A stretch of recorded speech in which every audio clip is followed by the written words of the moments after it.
niwe wenyine ufite ubushobozi bwo kubasha gufata iki cyorezo turimo ngubu akagikuraho cyose kikavaho kikarangira. Niwe wenyine ufite ubushobozi bwo kubasha kuba yazana n'ikindi kandi nacyo kikatubabaza kikaduhangayikisha. Ikindi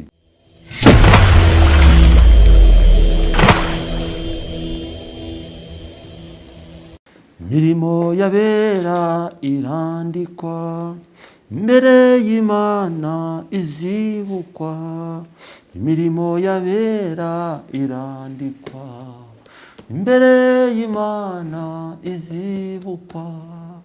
Imirimo y'abera irandikwa imbere y'Imana izibukwa. Haleluya, haleluya, haleluya.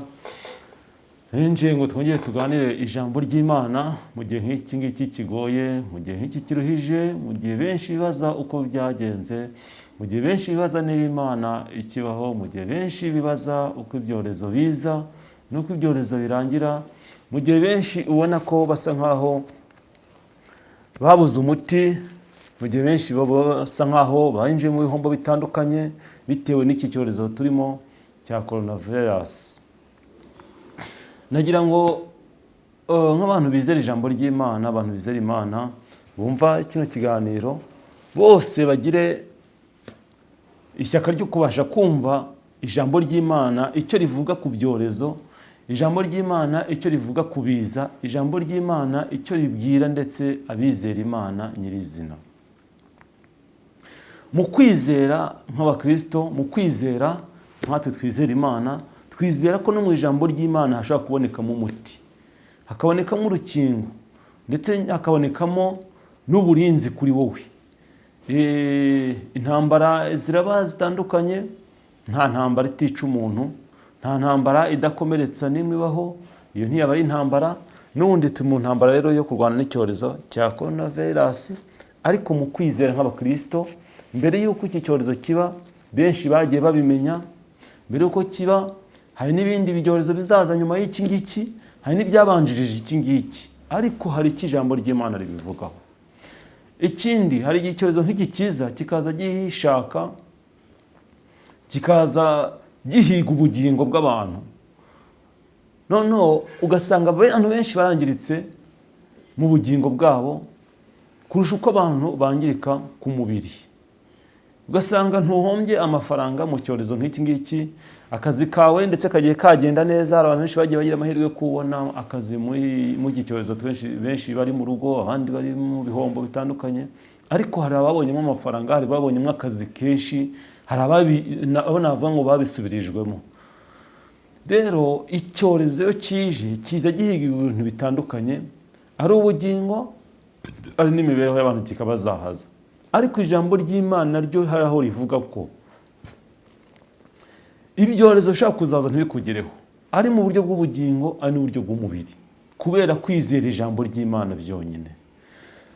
Uramutse ubashije kuba ubifite mu mutima wawe. Benshi barabibwiwe, abarokore benshi, abantu bagiye basenya Imana, baganira n'Imana kenshi, bagiye babibwirwa mbere y'uko icyorezo kiza, kandi iri jambo ry'Imana bakanaribwirwa ngo iri jambo ry'Imana rizabarinda, rizabayobora, uzarizirikana ntawe iki cyorezo kizamugeraho. Ariko benshi barabyibagiwe, abandi ntibabyitayeho, abandi bararipinga.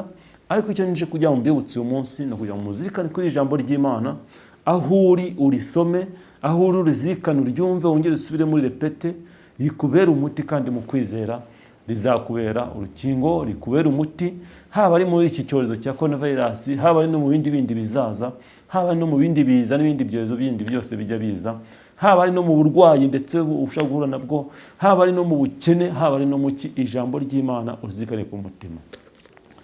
Reka dusome iri jambo ry'Imana ryanditse muri Zaburi ya 91.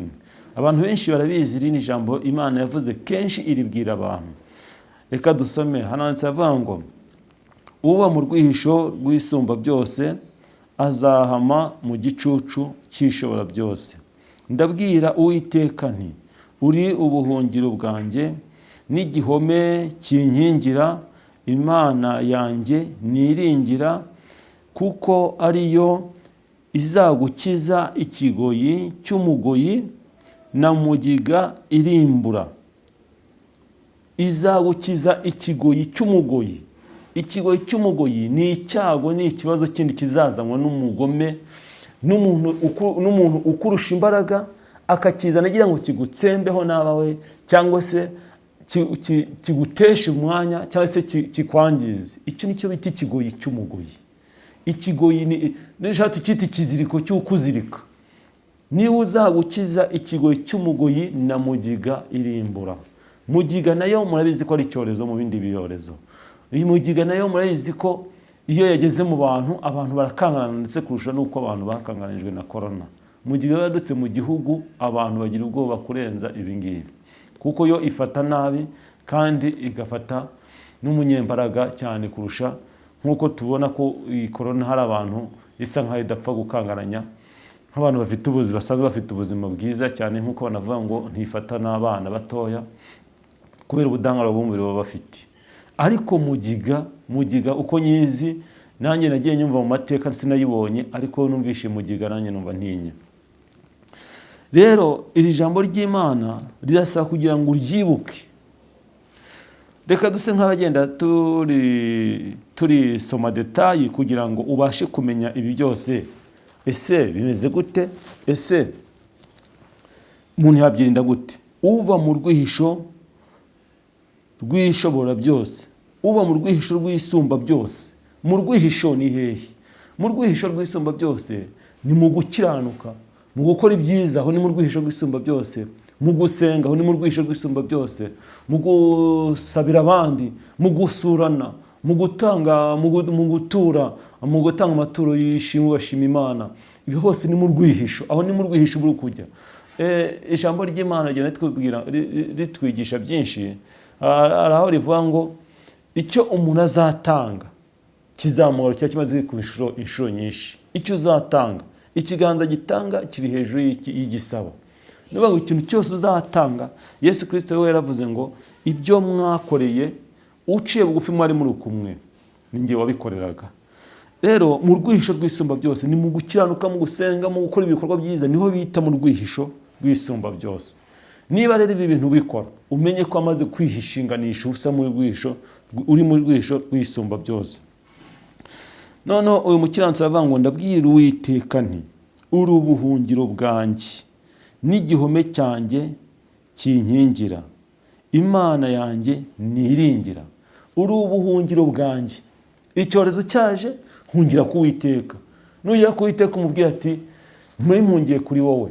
Waruhunze iki? Narihunze ahangaha.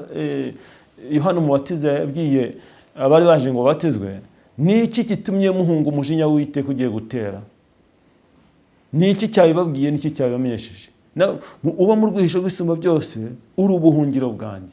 Hungira ku Uwiteka umubwira ati nari mpunze. Uhunze iki? Ntunze icyorezo. Icyorezo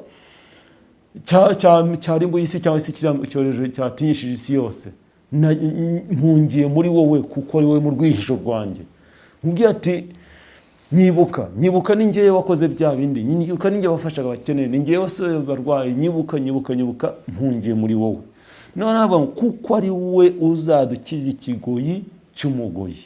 Niwe wenyine ufite ubushobozi bwo kubasha gufata iki cyorezo turimo ngubu akagikuraho cyose kikavaho kikarangira.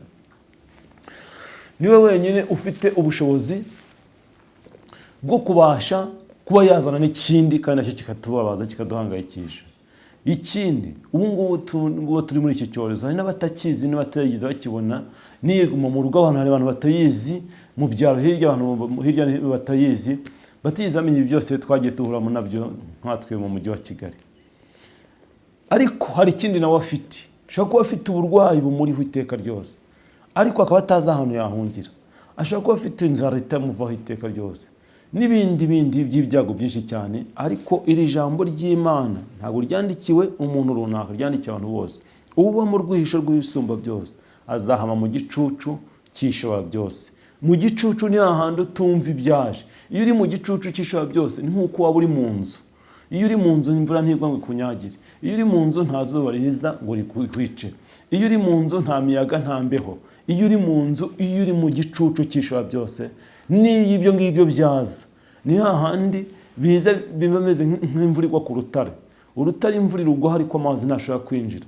Urutare izuba rirarwicaye ko ntabwo rushobora kubabara, ntabwo rushobora kuvuga ngo haricyo rwabaye. Ni ukuvuga ngo uba umeze nk'urutare.